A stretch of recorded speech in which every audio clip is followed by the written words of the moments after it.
Congress party నాయకులు కార్యకర్తలు చిన్నోడు పెద్దోడు ప్రతి ఒక్కడు కేసీఆర్ గురించి నోటికొచ్చింది మాట్లాడుతారు. నోటికొచ్చిన బూతులు మాట్లాడి తిట్టి అది చేసి ఇది చేసి సోషల్ మీడియాను అడ్డం పెట్టుకొని అడ్డమైన ప్రచారాలు చేసి లాస్ట్కు తెలంగాణ ప్రభుత్వాన్ని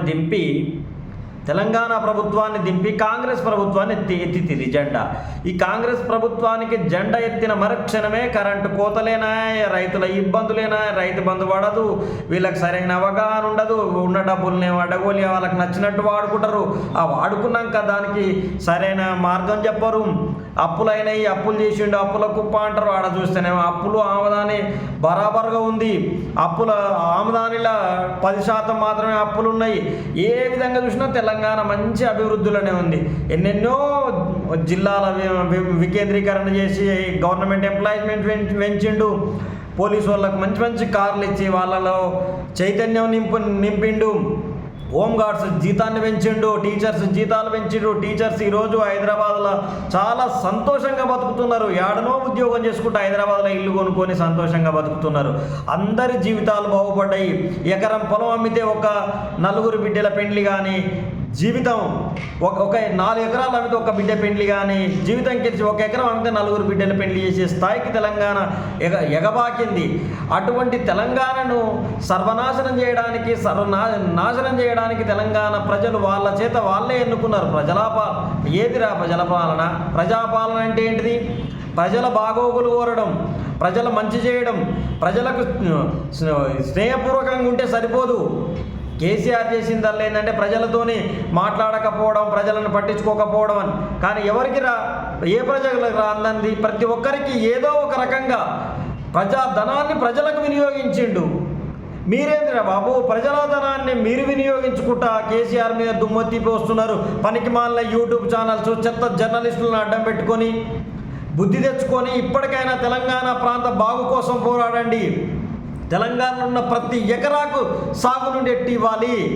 తెలంగాణ నా పొలం, హైదరాబాద్ నా ఇల్లు. తెలంగాణలో ఉన్న ప్రతి ఎకరం పారాలని కోరుకునే మొదటి వ్యక్తిని నేను. కేసీఆర్ కూడా అంతే.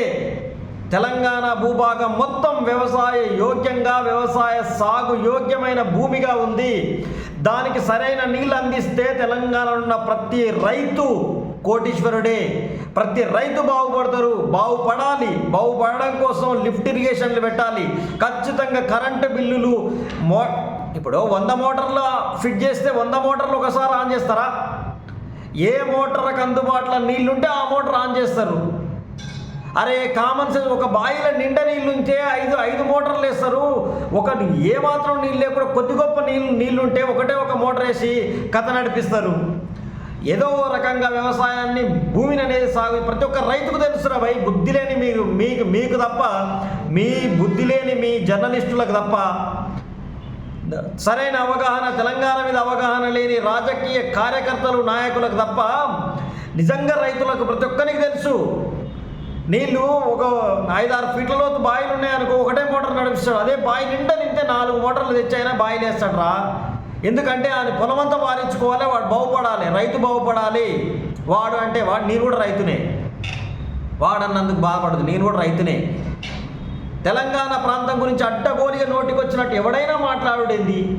మీకు తెలిస్తే మాట్లాడండి, తెలియకపోతే నోరు మూసుకోండి. ప్రాజెక్టుల గురించి ఎందుకు రబై ఆడడం, రాజకీయం చేయడం? రాజకీయానికి ప్రాజెక్టులకు ఏం సంబంధం?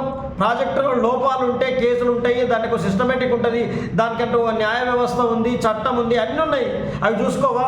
వాటికి సరైన అవకాశాలు ఇవ్వండి, వాటికి సరైన అధికారం ఇవ్వండి, అవే చూసుకుంటాయి. రాజకీయం చేయడం ఏంది? ప్రాజెక్టుని తెలంగాణ భూభాగం ఎందుకు ఎండాలి? ఇప్పుడిప్పుడే కదా తెలంగాణ రైతుల ముఖాలలో ఆనందం ఉంది. ఆ ముఖాన్ని మింగడానికి అలా మీరు చేసేది? అరే మీరు జర్నలిస్టులా? అంతకంటే క్రూరమైన మృగాలురా.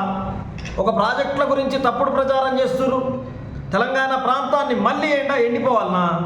ఈరోజు ప్రతి ఊర్లో ప్రతి రైతు, ప్రతి అక్క, ప్రతి చెల్లెమో సంతోషంగా ఉంది. ఇండ్లకి నీళ్ళు వచ్చి ఇంతకు ముందు వచ్చిన దానికంటే డబల్, త్రిబుల్ వచ్చినాయి నీళ్లు. చాలా సంతోషంగా ఉంటున్నారు మిషన్ భగీరథ వల్ల.